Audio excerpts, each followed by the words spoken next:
Assalamualaikum warahmatullahi wabarakatuh. Selamat malam dan salam sejahtera untuk semuanya. Bismillahirrahmanirrahim.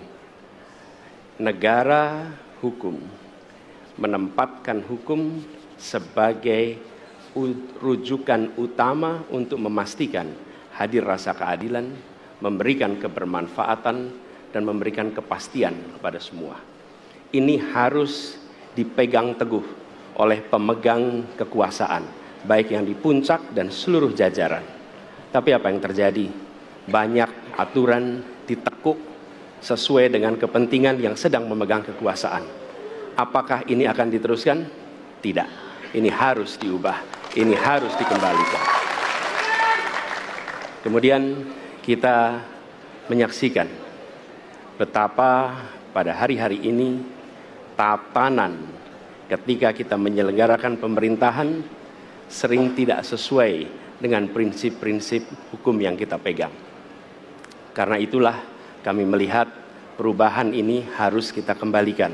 Negara ini adalah negara hukum, bukan negara kekuasaan.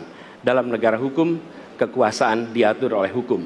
Dalam negara kekuasaan, hukum diatur oleh penguasa. Dan kita tidak menginginkan itu terjadi. Pada saat ini, kalau kita lihat hukum itu harusnya tegak begini. Inilah hukum. Dalam kenyataannya, dia bengkok. Dia tajam ke bawah, dia tumpul ke atas. Dan kondisi ini tidak boleh didiamkan, tidak boleh dibiarkan, dan harus berubah. Karena itu kita mendorong perubahan. Mengembalikan hukum menjadi tegak kepada semuanya. Dan bila kita saksikan hari ini, ada satu orang milenial bisa menjadi calon wakil presiden. Tetapi ada ribuan milenial, generasi Z, yang peduli pada anak-anak bangsa, yang peduli pada mereka yang termarginalkan. Ketika mereka mengungkapkan pendapat, ketika mereka mengkritik pemerintah, justru mereka sering dihadapi dengan kekerasan, dihadapi dengan benturan, dan bahkan gas air mata. Apakah kondisi ini akan dibiarkan? Tidak, kita harus lakukan perubahan. Oleh karena itu, kami memperhatikan ini sebagai hal yang mendasar. Yang tak kalah penting, ini kedua nih, yang tak kalah penting. Kita menyaksikan pada saat ini, ada peristiwa seperti peristiwa Ibu Mega.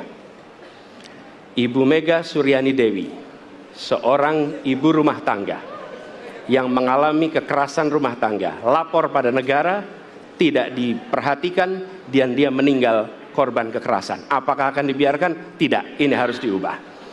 Dan tidak kalah penting, hadir bersama saya di sini ayahnya Harun Ar-Rasyid.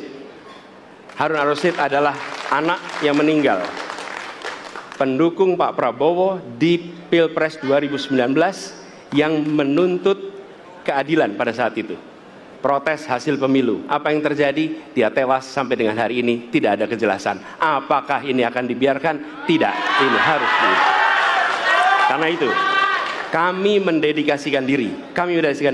Hadir untuk memberikan komitmen bahwa dari puncak sampai ke bawah, kami akan tegakkan hukum pada siapa saja. Kami kembalikan marwah kehidupan bernegara yang menempatkan hukum sebagai tempat yang paling tinggi.